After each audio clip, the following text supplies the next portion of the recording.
आज बहुत बेहतरीन एक नया टॉपिक लेके आया हूं, बस आप मेरे साथ जुड़िए, मजा आ जाएगा। आपके सारे नंबर जो है बहुत अच्छे आने वाले हैं।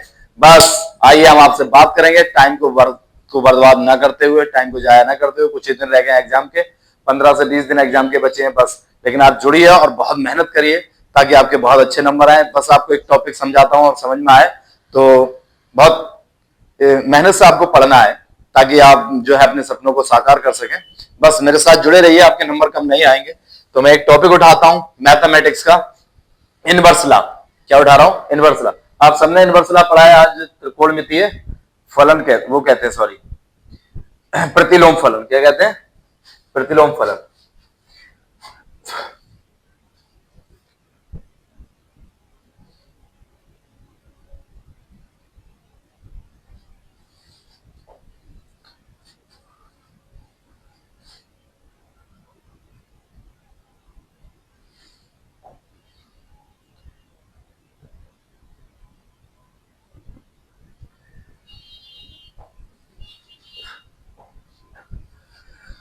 आइए बच्चों, मैं आपको प्रतिलोम के बारे में थोड़ा सा बता देता हूं कि प्रतिलोम के जो मुख्य मान होते हैं क्या होते हैं और प्रतिलोम क्या होता है। आप जानते हैं त्रिकोणमितीय फलन पढ़े आपने, त्रिकोणमितीय function sine inverse x, sine inverse sorry आपने पढ़ा है साइन थीटा, कॉस थीटा, ये सब पढ़ रखा है आपने 11वीं क्लास में। इसमें इनवर्स लगा लो तो ये क्या कहलाता है? इनवर्स। त्रिकोणमितीय इनवर्स लॉ कहलाते हैं, इनवर्स फंक्शन कहलाते हैं, या त्रिकोणमितीय प्रतिलोम त्रिकोणमितीय फलन कहलाते हैं। इसकी वैल्यू निकालनी होती है हमें। मुख्य मान निकालने के लिए क्या होता है? मुख्य मान के लिए मैंने एक डेफिनेशन लिखी है, किसी प्रतिलोम त्रिकोणमितीय फलन का, किसी का भी त्रिकोणमितीय फलन, ये इसका त्रिकोणमितीय फलन का वह मान जो मुख्य शाखा परिसर में आता है, मुख्य शाखा परिसर में आता है, उसका मुख्य मान कहलाता है। तो आइए समझ लेते हैं इस बात को कि क्या है मुख्य शाखा मान। प्रिंसिपल वैल्यू, कौन सी value? Principal value. Range, range को हिंदी में आप जानते हो परिसर कहते हैं। इसका एक परिसर आता है, एक रेंज आती है कि साइन वर्स की। तो ये आपको याद रखना पड़ेगा। ये इसके याद करे बिना आप बता ही नहीं सकते कौन सा अंदर आता है कौन सा बाहर आता है। आपको याद रखना पड़ेगा कि साइन इनवर्स की जो रेंज होती है -π/2 से +π/2 होती है। ये अगर याद है तो 3 याद हो जाएंगे, 1, 2 और 3 याद होंगे आपको सीधे सीधे। देखिए साइन इनवर्स की जो होती है सेम tan इनवर्स की होती है, सेम -π/2 से π/2। तो एक के साथ कितनी याद दो। कॉसेक इनवर्स में क्या होता है? यही रेंज होती है, बस जीरो सम्मिलित नहीं करते हैं, जीरो उसमें नहीं होता है। तो हमने माइनस क्या कर दिया? जीरो कर दिया। तो इसकी रेंज क्या होती है? कॉसेक इनवर्स की होती है -π/2 से π/2, लेकिन उसमें जीरो सम्मिलित नहीं होता है, जीरो शामिल नहीं होता है। कॉस इनवर्स की जो होती है वही सेक इनवर्स की होती है, बस इसमें -π/2 हो जाता है। और कॉस की, सेक की और कॉट की सबकी सेम है। तो आपको याद रखना है साइन इनवर्स की क्या होती है, मेरे साथ बोलेंगे -π/2 से +π/2। tan इनवर्स की भी -π/2 से +π/2। कॉसेक इनवर्स की क्या होती है? -π/2 से π/2, और सम्मिलित कौन सा नहीं होता? माइनस कर देते हैं, जीरो। ऐसे कॉस इनवर्स की क्या होती है? 0 से पाई, 0 से पाई। सेक इनवर्स की क्या होती है? 0 से पाई -π/2। और कॉट इनवर्स की क्या होती है? सेम होती है, 0 से पाई। बिल्कुल, जो कॉस की होगी वही कॉट की होगी। तो एक याद है तो ये 3 याद हो जाएंगी, और अगर ये याद है तो ये 3 याद हो जाएंगे, यानी 2 याद करनी है मेन आपको। चलिए मैं इसके साथ क्वेश्चन उठाता हूं आपका, बहुत बेहतरीन सा।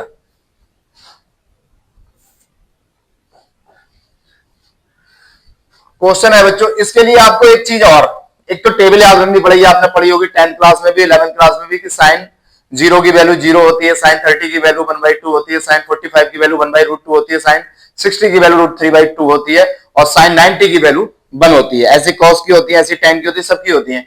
कभी कभी आपको बनवाई होगी टीचर्स ने, किसी ने, या आपने बनाई होगी कि अगर किसी की वैल्यू याद नहीं है तो आप क्या करिए, 0 से 4 तक नंबर रखिए, फिर सब पे रूट चला दीजिए, सबको 4 से डिवाइड करिए, साइन की वैल्यू मिल जाती है। साइन से हम क्या करते हैं, उस साइड से उलट के रखते हैं, कॉस की वैल्यू मिल जाती है। साइन की वैल्यू को कॉस की वैल्यू से भाग करते हैं, tan की वैल्यू मिल जाती है। तो हम सारी वैल्यू निकाल सकते हैं, लेकिन निकालने से कोई मतलब है नहीं। मतलब है आपको याद होने से। मतलब कैसे? याद होने का। निकालना मैं आपको सिखा दूंगा, आपने खुद भी सीखा होगा, खुद भी आता होगा, लेकिन सारा मतलब किसका है? याद का। तो आप इसलिए ट्रिग्नोमेट्री की टेबल को बिना वक्त जाया करिए, पहले याद करिए उस आधे पौन घंटे, और फिर इस टॉपिक पे लगिए। मैं सबसे पहले कहूंगा कि आप पहले फॉर्मूलों को पकड़ करिए, टेबल पे पकड़ करिए, उसके बाद टॉपिक पढ़िए। वैसे टॉपिक पढ़ने का कोई फायदा है ही नहीं। आप सीख लेंगे, आपको समझ आ जाएगा, लेकिन आपसे क्वेश्चन नहीं होगा। तो इसलिए सबसे पहले मैं आपसे कह देता हूं कि आपको क्या याद करनी है, टेबल, और उसके साथ फॉर्मूले याद करने हैं अगर किसी टॉपिक को बहुत अच्छा करना है। मैथमेटिक्स टॉपिकों की क्या है, अर्धांगिनी है।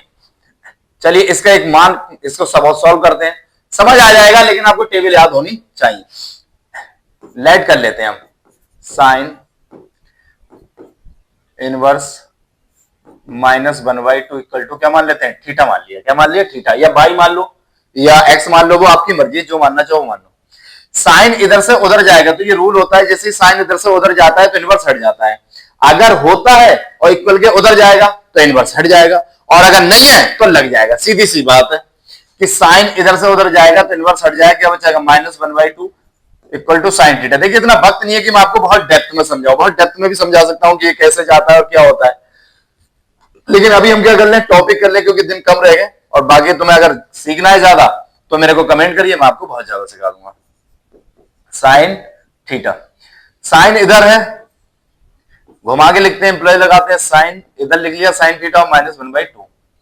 साइन थीटा ऐसे की ऐसी, माइनस में हमें वैल्यू याद नहीं है, हम प्लस में वैल्यू याद करते हैं। हमें वैल्यू याद होती है 0 से लेकर 90 तक, ऊपर की वैल्यू हम याद ही नहीं करते, बाकी हम बनाना सीख लेते हैं। क्या सीखते हैं, बनाना। तो देखिए साइन माइनस ऐसे रहेगा, और इसकी किसकी वैल्यू है, साइन 30 को, 30 को कहते हैं π/6, 30 को क्या कहते हैं, π/6। दरअसल दो तरह की वैल्यू आती है बच्चों, एक आती है डिग्री में, एक डिग्री में, और एक आती है रेडियन में। क्या में, रेडियन में। डिग्री और रेडियन, डिग्री 0 डिग्री है, 30 डिग्री है, 45 डिग्री है, एंड 60 डिग्री है, और 90 डिग्री। 30, 0, 30, 45, 60, 90 होती बहुत है, इससे भी ऊपर होती है 120, 135, 180, 150, लेकिन हम वो याद नहीं करते। हम याद कितनी करेंगे, 90 तक। कहां तक याद कर सकते हैं किसी भी चीज को, तो 0, किसी भी चीज को π/180 से क्या कर दो, मल्टीप्लाई कर दो, वो अपने आप क्या बदल जाएगा, रेडियन में। किसी भी डिग्री की वैल्यू को π/180 से क्या कर देते हैं, मल्टीप्लाई करते हैं, क्या बदल जाता है, वो रेडियन में बदल जाता है। 30 का रेडियन वैल्यू आएगी π/6, इसकी वैल्यू आएगी π/4, आप मल्टीप्लाई करके देख लीजिए, खुद बदल जाएगा। 60 की वैल्यू आएगी π/3, और इसकी वैल्यू आएगी π/2। मैं आपको एक बदल के दिखा देता हूं, कौन सा, 60 बदलूं, 60 को π/180 से मल्टीप्लाई करिए, 0 से 0 कैंसिल, 6 3 जा, π/3 आ गया। देखिए कोई दिक्कत नहीं, सबको आप बदल सकते हैं। आइए सीखते हैं हम थोड़ा सा और। इधर साइन है, इधर साइन है, एक फार्मूला और याद रखेंगे आप, अगर कोई साइन माइनस थीटा है तो ये क्या होता है, माइनस का साइन थीटा होता है। क्या होता है, माइनस का साइन थीटा। तो बस सीख जाते हैं। साइन, ये बाहर माइनस हो तो अंदर ले जा सकते हैं। देखिए अगर बाहर माइनस हो तो क्या होगा, अंदर थीटा में होगा, यानी माइनस थीटा। साइन से साइन काटते नहीं, छोड़ दे रहे हैं, थीटा इक्वल टू कितना आ गया, -π/6। अब ये -π/6 देखना है कि इसके मुख्य परिसर में रेंज ऑफ प्रिंसिपल वैल्यू में आता है या नहीं आता है। अगर आता है तो ये मुख्य मान है, और नहीं आता है तो ये मुख्य मान नहीं है। सीधी सी बात है, हम देखते हैं इसका।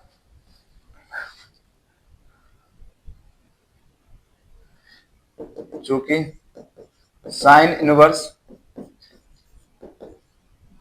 का मुख्य शाखा परिसर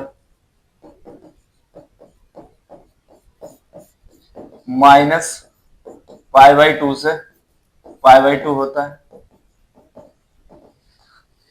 इसलिए अब -π/2 से π/2 यानी 90 से -90 से प्लस का 90, π/2 का मतलब 90 होता है। अब ये कितना है, 30, माइनस का 30, ये क्या है, माइनस का 30। तो माइनस का 30 90 से और +90 के बीच आता है कि नहीं आता है, तो आप कहेंगे आता है। और जब आता है तो इसका मतलब क्या हो गया, इसका मुख्य मान, तो लिख दो, इसलिए इसका मुख्य मान, इसका मुख्य मान क्या होगा, -π/6 होगा। किसका, साइन वेव, इसका लिख दो ऐसे।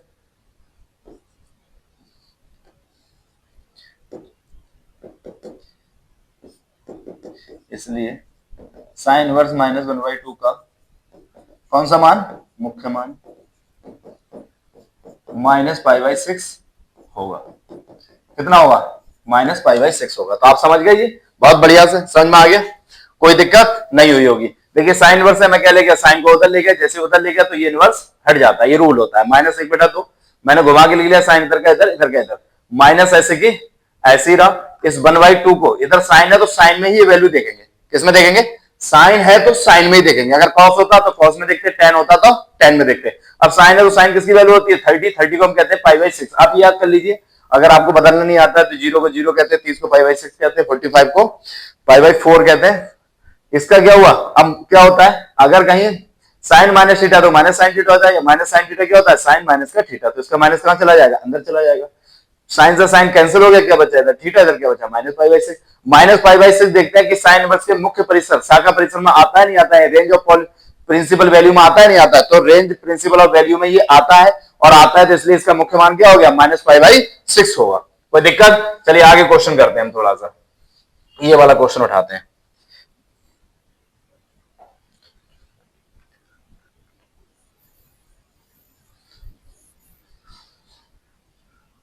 चलिए इसे उठाते हैं, लेट करते हैं, लेट मान लेते हैं cos inverse √3/2 equal to theta. मानना है तो मान लीजिए, वरना कोई दिक्कत नहीं, बिना माने भी हो जाएगा, ये ऐसे भी हो जाता है। आप डायरेक्ट क्या रखेंगे, cos इनवर्स है तो cos में ही वैल्यू रखेंगे, cos है बाहर तो cos में रखेंगे। cos किसकी वैल्यू होती है, π/6 की, cos से cos कैंसिल हो जाएगा, इनवर्स वाले से बिना इनवर्स वाला क्या होता है, कैंसिल होता है। चलिए मैं दोनों मेथड बताता हूँ। सबसे अच्छा, cos को उधर ले जाइए पहले, ये अभी आप सीखिए, √3/2 बराबर क्या हो गया, cos थीटा। इधर cos है तो cos में ये वैल्यू देखेंगे, घुमा के लिख लेते हैं, ये cos थीटा इधर लिख लिया और ये इधर लिखेंगे, और देखेंगे इधर cos है तो cos में ये वैल्यू देखेंगे, तो ये cos में किसकी वैल्यू होती है, आप बोलेंगे cos 30 की, और 30 को हम कहते हैं π/6। इसमें माइनस प्लस है, माइनस है ही नहीं, प्लस है, कोई चिन्ह नहीं होता तो प्लस का होता है, कोई साइन नहीं होता, cos से cos उड़ गया, थीटा बराबर कितना आ गया, π/6। आप लिख लो, चूंकि cos इनवर्स का मुख्य परिसर, मुख्य परिसर, मुख्य शाखा परिसर, इंग्लिश में कहेंगे range of principal value, range of principal value. cos inverse का मुख्य शाखा परिसर कितना होता है, 0 से पाई होता है, इसलिए cos इनवर्स √3/2 का मुख्य मान π/6 होगा। क्यों नहीं होगा, क्योंकि भैया π/6 होता है 30, ये π/6 क्या होता है 30, और 30 क्या है, ये है 0, और ये पाई का मतलब 180। अब बताओ ये 30 जो है वो 0 और 180 के बीच में आता है या नहीं आता है, तो आप कहेंगे आता है, और जब आता है तो इसका मुख्य मान हुआ कि नहीं हुआ, जो आंसर। कोई दिक्कत, आप डायरेक्ट कर लीजिए, क्या करिए, डायरेक्ट एक लाइन में कर देते हैं। देखिए इधर cos इनवर्स ऐसे उतार लो, √3/2, cos इनवर्स ऐसे की ऐसे, इधर cos है तो cos में ये वैल्यू देखिए, cos 30 की होती है, 30 को हम क्या कहते हैं, π/6। अभी मैंने बताया था 30 को क्या कहते हैं हम, π/6।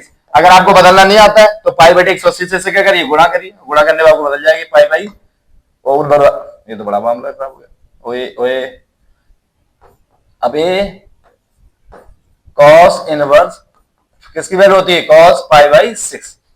अब आप जानते हो इनवर्स वाला बिना इनवर्स वाले क्या करते हैं, कैंसिल, वैल्यू क्या आ गई, π/6। ये क्या हो गया आंसर। आप चाहो तो ये लाइन सकते हो, क्योंकि cos इनवर्स का मुख्य शाखा परिसर होता है 0 से पाई, इसलिए π/6 इसका मुख्य मान होगा। मुख्य मान वही होता है जो शाखा परिसर के बीच में आता है, इसके अंडर आएगा, और इससे बाहर आएगा तो शाखा परिसर में नहीं होगा, मुख्य मान नहीं होगा। समझ में आया। चलिए आगे बढ़ते हैं, क्वेश्चन अगला उठाते हैं।